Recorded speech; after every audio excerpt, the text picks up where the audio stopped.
So what if a 10-year-old is playing with matches? Is he negligent? Is he not negligent? What is the jury looking at? So a 10-year-old is falling right square in the middle of that second tier of child culpability age-wise, right? If this is a 6-year-old with matches, nothing you can do. Well, not to the 6-year-old anyway. But once you start getting, 9-year-old, 10-year-old, 11-year-old, there's going to be two different questions. There's going to be a general question that you have to solve first, which is this child capable of understanding the consequences of his actions, the risk of harm that his actions are posing to somebody else?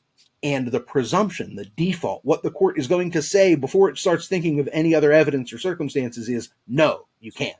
This child is too young and not sufficiently cognitively developed to really appreciate the consequences of its actions. If you're someone who's injured by this child, the first thing you now have to do is try to cross a threshold of, no, no, no, this child is old enough, smart enough, experienced enough, developed enough, right, in terms of his cognitive development through the school year and through his social life and whatever, to understand, generally speaking, that actions have consequences, that people can be injured, that I am able to harbor a sufficient mens rea to sometimes take care not to hurt other people and to have failed to do so in this case. Now, a related, but I think theoretically separate question is this child capable of understanding the consequences of the specific thing this child did with the specific matches?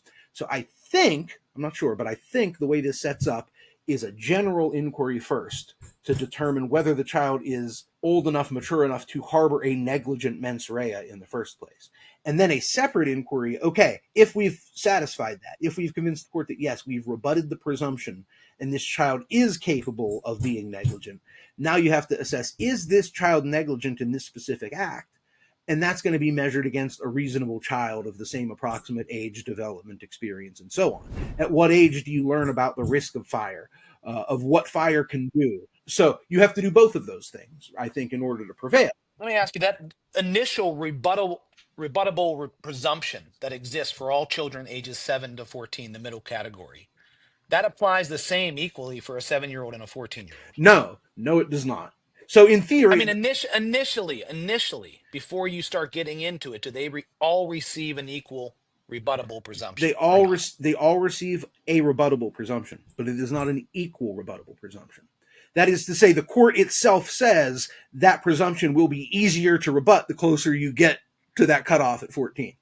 So there's no bright line way to assess what that shifting burden means, but it will be easier generally to rebut the presumption with a 14-year-old than with a 7-year-old.